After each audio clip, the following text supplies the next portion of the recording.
അപ്പുസാർ രാവിലെ തണല് പറ്റി കിടക്കുക. വിളിച്ചപ്പോ ഇങ്ങ് വന്നു. പോവാണെന്നുള്ളവരെ അറിയാം. അതുകൊണ്ട് തന്നെ യാത്ര അയക്കാൻ വന്നതാണ്. ഒട്ടുമിക്ക എല്ലാവരും ഇലക്ഷൻ കഴിഞ്ഞതിന്റെ ആ ഒരു ക്ഷീണത്തിലാണ്. പുതിയ ന്യൂസുകൾ വരുന്നവരെ ഇനി ചാനലിൽ ഇതൊക്കെ തന്നെ ആയിരിക്കും കാണാൻ പോകുന്നത്. തോറ്റതിന്റെയും ജയിച്ചതിന്റെയും ഇനി ആര് മുഖ്യമന്ത്രിയാകുമെന്ന് എന്നുള്ള കുറെ ചർച്ചകളായിരിക്കും ഇനി നടക്കാൻ പോകുന്നത്. റോഡിന്റെ സൈഡിൽ കാടടിക്കുന്നവരെ കാണുന്നുണ്ട്. കഴിഞ്ഞ ദിവസം ഇതുവഴി പോയപ്പോൾ ഓർത്തിരുന്നതാണ്. റോഡിന്റെ ഇരുവശങ്ങളിലും വളരെയധികം കാട് കയറിയിട്ടുണ്ട്. 2 ദിവസം മഴ പെയ്തുകൊണ്ടായിരിക്കാം ഓലിയിൽ ആരെയും കാണുന്നില്ല. വെള്ളം കൊണ്ടുപോകുന്ന ചേച്ചിയും റോഡിൽ കാണുന്നില്ല. മുന്നോട്ടുള്ള ദിവസങ്ങളിലും മഴ പെയ്യട്ടെ എന്ന് പ്രാർത്ഥിക്കാം. അങ്ങനെ നമ്മൾ ഏകദേശം കറക്റ്റ് സമയത്ത് തന്നെ ഓഫീസിലെത്തി.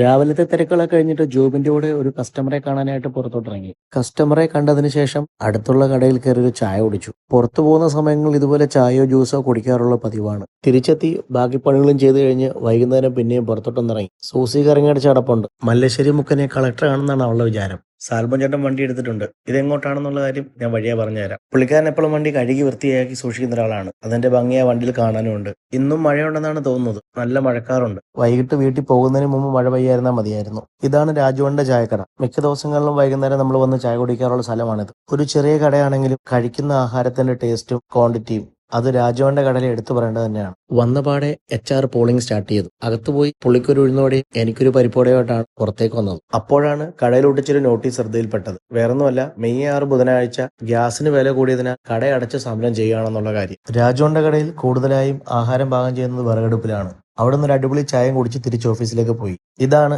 HR Xpulse. എന്താണ് ബായ്, നമ്മുടെ വണ്ടിയെ പറ്റിയൊന്നും പറയുന്നില്ലേ എന്ന് HR ചോദിച്ചിരുന്നു. വാങ്ങിയിട്ട് ഏകദേശം 2 മാസം ആയതേ ഉള്ളൂ.